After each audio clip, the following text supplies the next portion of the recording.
Welcome to Wake Up with Patti Katter. A place where light overcomes darkness.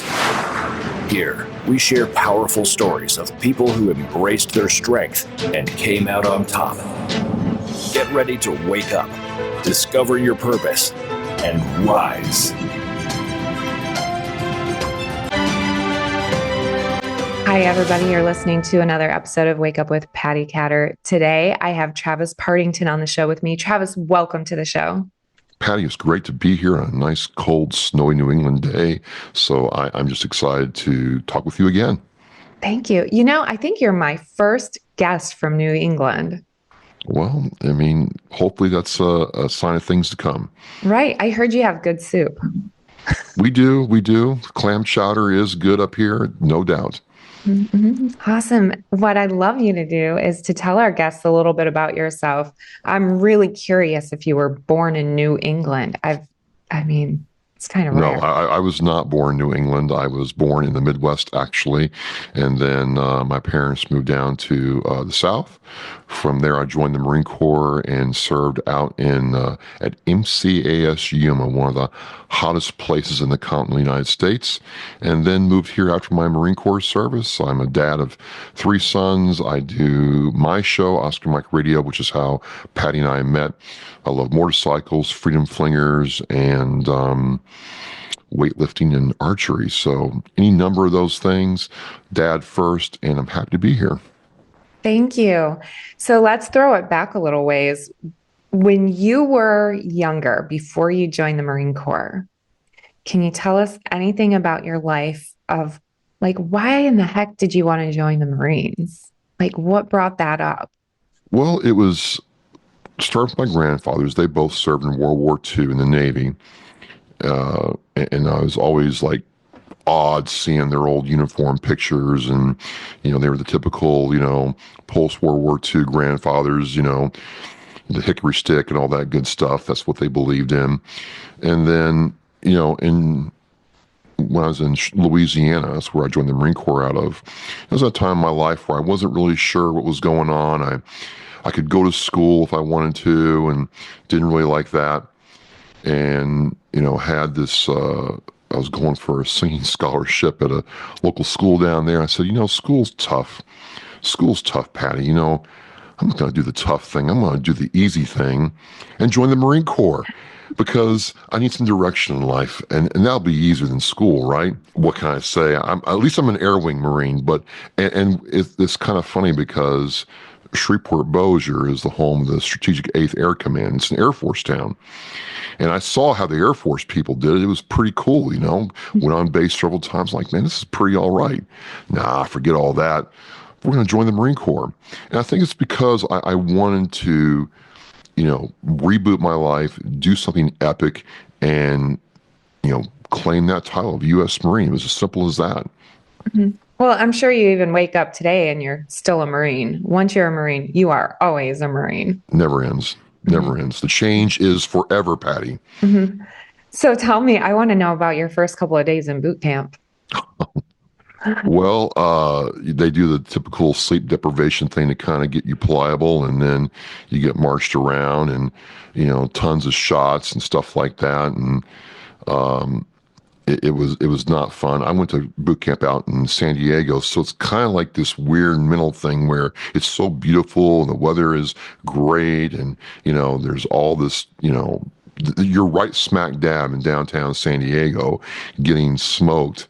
It's kind of like hell can be anywhere. And it was a huge adjustment. Of course, there's the planes taking off right off from MCRD. And I remember I'm in boot camp and one of my drill instructors said, "Hey, I'll tell you what, I'll give you a head start. I'll give you 200 yards. And he's smoking me really hard. All you got to do is just beat me to the airport. And if you make it, you can leave. Come on, Partington. Come on, recruit. It's just over there. Come on, go. You want to go, right?" And I'm like, man, I could make it. I could make it. That's how they started messing with you mentally while you're in San Diego. And people don't talk about that a whole lot, but there it was, Patti. I'm literally a stone's throw away from the airport, watching the planes go away and realizing you're stuck here in hell. Whew. And the food, tell us about that. I don't get into these conversations too often. I just was thinking you would be the perfect candidate to talk about some of this stuff. The food wasn't bad. I gotta tell you, the food wasn't bad. Well, the food wasn't bad until we had to go to an Air Force base. I think it wasn't Luke Air Force Base. That's Phoenix area. It was one of the Air Force bases in north of LA to pick up Marines coming off a med float, and we got to sit in an Air Force chow hall.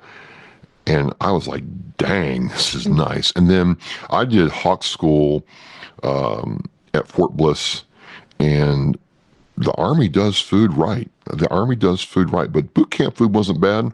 It's high calorie, high energy food to get you through the day. You're burning anywhere from 12 to 18,000 calories a day. So the food is designed to fuel you. And if you eat enough, whether you eat enough or not, you're going to lose weight anyway. So it was plentiful. It was good at the time. And, I got through it that way. Mm-hmm. So, how in the world did you go from being in the Marines to when you were getting out? Let's start there. When you were getting out of the Marines, was it something that you were excited about? Was it something you had to do? How was that transition for you? Well, I was unique in two respects. One, I got injured, and so was getting out that way. Uh, if I was going to stay in, maybe we would have done it differently. But where I was unique is, and the missile on my shirts, the missile I crewed in the Marine Corps, was being replaced by Patriot. We found out later that the Marine Corps knew they were getting rid of Hawk before we got to Hawk School, our government at work. But anyway, it was a cool MOS. I loved it. But about halfway through, we said, hey, you're going to pack up all this stuff and go. So there wasn't really a job for us. We were given, cook, artillery, and maybe a couple other MOSs to go to, and that was it. And if you wanted corporal, if you wanted to get promoted, you had to re-enlist, because when they canceled Hawk, if you were a lance corporal, which is what I was, the score for corporal was like 800 points higher than it was for sergeant. They effectively froze you out. So it was one of those things where, well, I was hurting. I had injured my right knee in the Marine Corps, and the rehab was going to take a long time. And if you can't PT in the Marine Corps, you can't really be a Marine. And that's just a brutal, brutal truth. And so my command, said, hey, this is what we're going to do. It's really for the best. You get your VA stuff, you'll be all set. Simplify, see you later. And there was no hard feelings there, Patty. There was no umbrage there. I understood, and it was the right call. It was the right call. But that's what happened to me is I was in a super cool MOS. There's something about watching that Hawk missile take off the launcher. There's something about engaging a target, 20, 40 miles away, and it's going, Mach 1 plus. That was really, really a very cool thing to do. But yet the reality was that was over, and I moved on, and it was okay. Mm-hmm. Mm-hmm. Yeah, that must have been a really big adrenaline rush. It is. I'm telling you, it still is. When I see it in video, I'm like, yes, because you hear the boom. You'll hear and that's not the missile igniting. That's the missile breaking the sound barrier right after it gets off the launcher. And it's a rush. It's it never gets old. Mm-hmm. Mm-hmm. Oh. So when you were a kid, I'm sure you didn't imagine doing all that. No. When I was a kid, I thought I was going to do this or that. I didn't really know what I wanted to do, or if I could, do stuff like that. And I think that's the thing that I really got out of the Marine Corps is when you put your mind to something, the Marine Corps tells you how to break it down into small steps and never quit, make progress, fall back, regroup, and then charge at the objective again until you adapt, overcome, and achieve. Wow. We're going to pause right here for just a second because I want to give a shout out to Up Knife.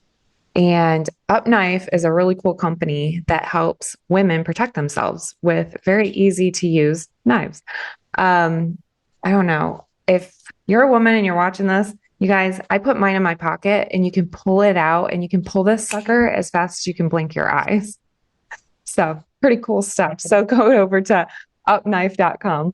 All right, Travis, So getting back on track, I just really had to give that shout out to Knife. They've been so great with me and supportive of the show. So Travis, let's get back for a second here. So you're getting out of the military and you're transitioning out. You kind of feel like you're a little bit jacked up. It sounds like your knees hurting. You know, you're kind of probably trying to look for some direction. What were you feeling when you got out? And did you know what you were going to do next? Or most Marines I talk to, they don't know what they're going to do when they get out.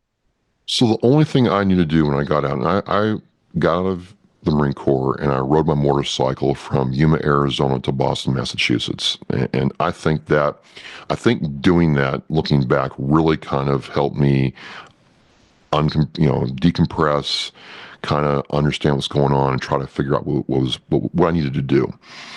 And the only thing I really remember from TAPS class was to go to your local Veteran Services officer and talk to them and sign up for whatever they had. And so I go to the local rep at the time. He was a Master Sergeant in the Army, Master Sergeant Joe Colantonio, God rest his soul. Looked at me, looked at my DD-214, and then, I felt like I was back in the Marine Corps. I'm at the position of attention. He's like, you're going to do this, this, this, this, and this, and report back to me in 2 weeks, and you better have it done. And I'm like, yes, Master Sergeant, I will absolutely do that. And it was things around, signing up for veterans programs that the Commonwealth of Massachusetts had, different things the town had, and understanding what those could do for me. And, like a year and a half later, I got this opportunity to go to this computer school because even though Hawk is a very highly technical MOS, you had to make the GT score to do it. You had to understand the technical aspects of it, so on and so forth. I didn't have a piece of paper from the civilian side saying that I'm technical. The DD-214 was not good enough. Mm-hmm. I didn't understand that. I still don't understand that, but that's the game. You got to play it. So I went to this school, got a piece of paper saying I was technical, and then I got a job working for a recruiting agency, and then got a job working for a financial services firm. And for anybody, I think the thing with transition is so hard is because everybody's story is different. Some people get out. Like I talked to World War II veterans, Patti, who got off the train, parents picked them up, they went back to their room, which hadn't really been, cleaned out or anything, went to bed, got up, went to church with their parents on Sunday morning, and Monday their dad had a job for them, and they started work and didn't really think anything of it. And then you talk to some people who, it took them a couple years to find a job and get going, or if they're, damaged from service and they're trying to get rehab done, it's a very different story. So the only thing I would tell people getting out is you have to start the process early, develop the relationships, and then, expand yourself to take advantage of opportunities. Mm-hmm, absolutely. What would you say your challenging time was in that period right there? I guess this is your challenging time. Sorry, it's been a long week. But what was the most challenging part about that transition for you personally? Like, what were your real feelings? Like, what were you thinking? It's a great question for me because I did not grow up in New England. I'm not from Massachusetts. It's funny. 20 years later, I'm still asked, "Well, you're not from around here, are you?" I'm like, "No, I'm not." I think when I reflected, I missed my family, some of my friends, and what I knew a lot more than I let on, and I didn't know how to articulate that, and I didn't know how to get around that until much, much later. But that gap, I think, really affected me a lot more than I wanted to admit, and I didn't know how to talk about it or work around that. Mm-hmm. I think a lot of Marines, at least all the ones that I've met, they have a harder time communicating sometimes. And I'm wondering, is that just maybe because of their personality when they went into the Marines, or they are taught to kind of guard what you say to who? And can you tell me, is it a natural thing for all Marines? Just is it embedded in you already before you join, and then you just pop out of the military like, oh, I don't really want to disclose anything to anybody, including my family members, because I'm soft that way. Well, I think it's twofold, right? You go in the Marine Corps, maybe you are weak, maybe you are, not really, strong in who you are, right? And so the Marine Corps will strip all that down, rebuild you to something else. And if you ask for help or show weakness or vulnerability after you get out, you're thought of as less than a person, because there's women that serve too. And people will wonder, well, is this what the Marines really put out? So there's this, I'm not saying a real pressure or arbitrary need to, maintain a certain level of behavior after you get out, but when they say the change is forever, they're not kidding. There's certain aspects of me that the Marine Corps changed for the rest of my life, and I can't get around that. So I think it's a combination of both.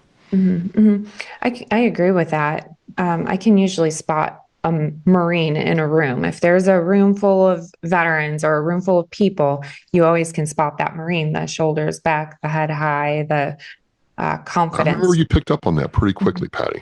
Yeah, I'm like, oh, you're a Marine. Yeah, easy. Yeah. So you're a big guy. Those of you, if you're watching, you can kind of see, but he's huge. Like, how tall are you? Well, I'm 5'10", Patty. No. Are you? Yes, I mean, I wouldn't be surprised because I'm short. You that's seem like, well, I'm larger than life. Let's put it like that. I feel like you're 6'6". Well, I mean, some people, get the Travis experience up front, and Mhm. they think I'm very big, and that's all right. No Mhm. problem. We'll use that accordingly. Absolutely. Okay, so if you're listening, he's really 6'6". Oh, that's hilarious. So I was going to ask you, this is going to be extra funny then, and I don't want to sound like a ditz, right? But I was going to ask, is there any kind of height requirement, or are you not allowed to be so short in the Marines? Because I met a lot of different people, different sizes. A lot of Marines are very big. They're very tall, or at least they get big once they join the Marines. And maybe too, it's not just the height, stature, right? A lot of y'all get huge. Like I met one guy, he was a poster boy for the Marines. And I do remember he wasn't very tall, but he appeared very big. And I think it was just because he was had that confidence about him, but also he worked out all the time. Well, so I'm a competitive weightlifter now. I do that. I train 4 days a week. See? Yeah, maybe that's I just got off a national meet, 2 months ago. So yay there. But there is a height requirement. I forget what it is. You do not want to be, and there's a weight requirement too. A lot of us, and I'll be honest with you, I went to boot camp weighing about 205 pounds. When I left boot camp, I weighed about 176 pounds. So the Marine Corps diet plan is effective, but also we had these things called double and triple rats, because these were like 110, 105 pound guys trying to, get through boot camp. And like I said, you're consuming, you're burning 10 to 18,000 calories a day. So they would get like 2 to 3 times of food and have to shovel it all down in the chow hall during, chow. And it wasn't fun for them either. And it's really needed. Like the Marine Corps is a physically demanding, punishing job to your body, and you need to be able to, do your job. And in the silent drill team, I think the height requirement there is like 6'1", 6'2". All those Marines are tall individuals, and they want them uniform. And that's just the way it works.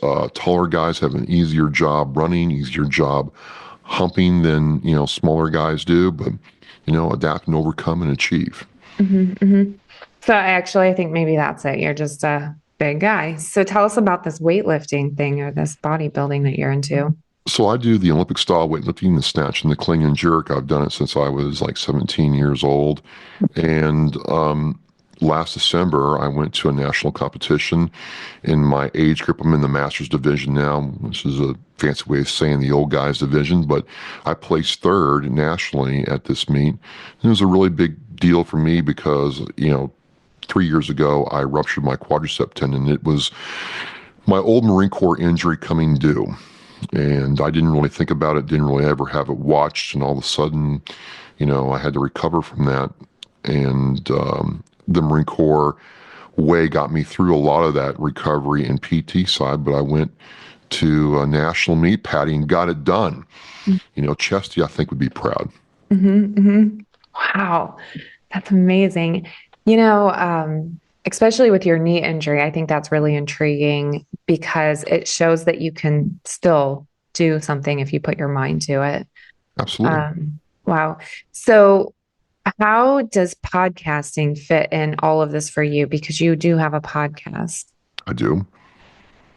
Well, so Oscar Mike Radio, which is my podcast, I started in 2016. You've been in this game longer than I have, and that's very cool. It was my way to kind of reboot my life. And from 2011 to 2015, life was really bad for me personally. I had, feelings of no self-worth. I didn't feel like a Marine at all. I was really questioning, what life was all about. But also during that time, you'll remember, you're very cognizant of this, is that's when we really had to start facing this whole 22 a day specter that was overhanging our country. And I was a member of the Marine Corps League, and we would bury people who had committed suicide. We did. We do our ceremony, the ritual, and, send those people hopefully to a place of resting and comfort, the families. And I'm like, you know what? This is just bad. This sucks. This is terrible. I want to do something. I didn't know what to do. I love radio. We can go into that. It was my first job. My first job was at 98 Rocks in Shreveport, Louisiana. So I love radio. I'm like, I'll do radio. Well, that's expensive. Airtime's expensive, and you got to have time to do your show. I really couldn't do that for a lot of reasons. I'll do a podcast. And it's called Oscar Mike Radio because I think that all of us are on the move, on mission for our veterans, for active duty service members, and the Americans that support them. So that's where that got started. That's incredible. When you were on the radio, were you able to talk about the veteran issues, or what did you talk about there? I'm curious. Well, I would do guest hosting at an AM station in Taunton, Massachusetts, and that's where they brought me in. That's where I got my first experience, was when they had a veteran, event or nonprofit or even like a local politician. They liked what I did, how I sounded, and they wanted me there to talk with them. You do have a great voice. I told you that when I first met you. You did. I could hear you talking in the room, and I'm like, who is this person? I need to meet this person. He has the perfect radio voice. Who's one of the most memorable people you've interviewed? Oh, wow. All of them are memorable in their own way, right? I mean, I think you would agree with me, but I think two of them that come to mind are Yvette Benavides Garcia. She is the daughter of Roy Garcia, the Medal of Honor winner from the Vietnam War. And she talks about her father's service and what that meant to her and the challenges that family faced. And it really, you don't ever hear from the children of service members that much, right? At least in my travels and talkings, you just don't. So it was nice to talk with her. And then another one recently is Lauren Burns. If you remember, the TV movie made about the fact that she was captured from the U.S. and taken to Jordan, and she talks about the veterans who came and rescued her and brought her back to the United States. It's just a really good story of how appreciative someone is of veterans in the United States and how proud they are to be an American. That is incredible. And like you, I think I'd rather talk to a veteran or an everyday hero who's doing amazing things than celebrities. It's funny. People will ask me, like, what celebrities have you met? And I really have to think about it. I know I've met a lot, but they don't mean as much. Like, they're still great people, of course, but they're not as impactful. Not heroes. Right. They're not heroes. It's just different. It just hits different. So here's a fun question for you. Have you ever had a time during an interview that you had like a mishap or a blooper or something kind of funny? Oh, yes, I have. And I've done the classic one. I've got my Zoom H6. We're sitting there at the coffee shop or the park or whatever, and we're vibing. And about 7 minutes in the interview, I'm like, oh my God, I didn't hit the record button. Oh, yes. I hate And that. the Zoom is great because the red indicator light right by the record button tells you you're recording visually.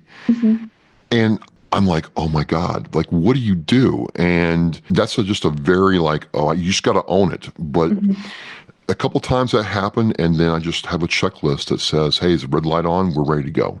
Oh my goodness. I was interviewing a guy, Vic Blends, and Vic's father is a military veteran. And this kid, Vic, he's got like millions of followers on TikTok, and he goes around and he gives guys haircuts. And while he's giving them a haircut, he is motivational to them and everything.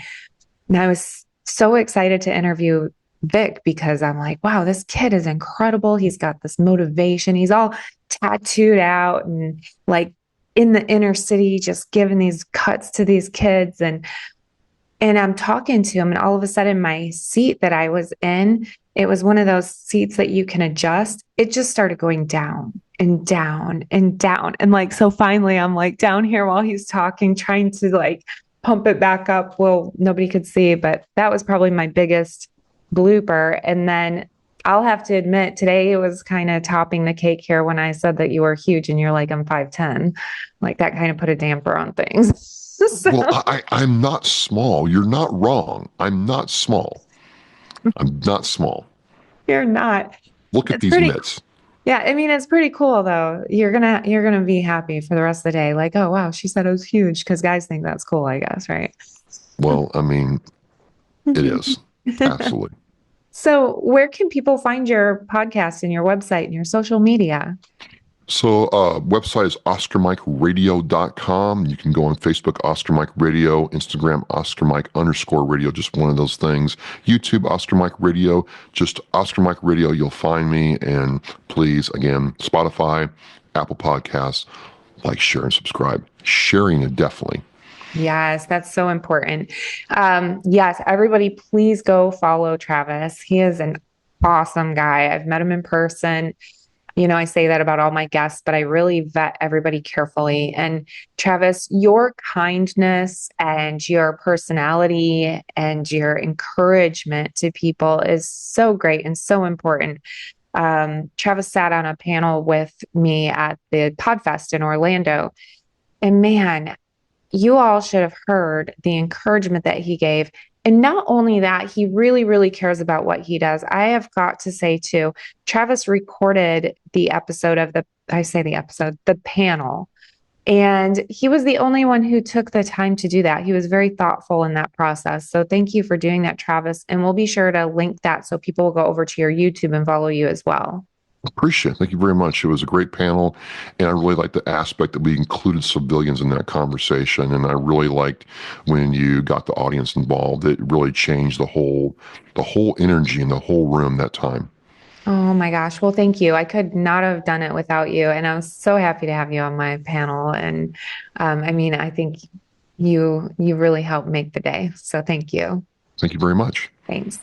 All right, everybody. Thank you so much for listening and joining me again next Saturday morning and Tuesday evening on Brushwood Media Network. Until then, I'll see you on social media.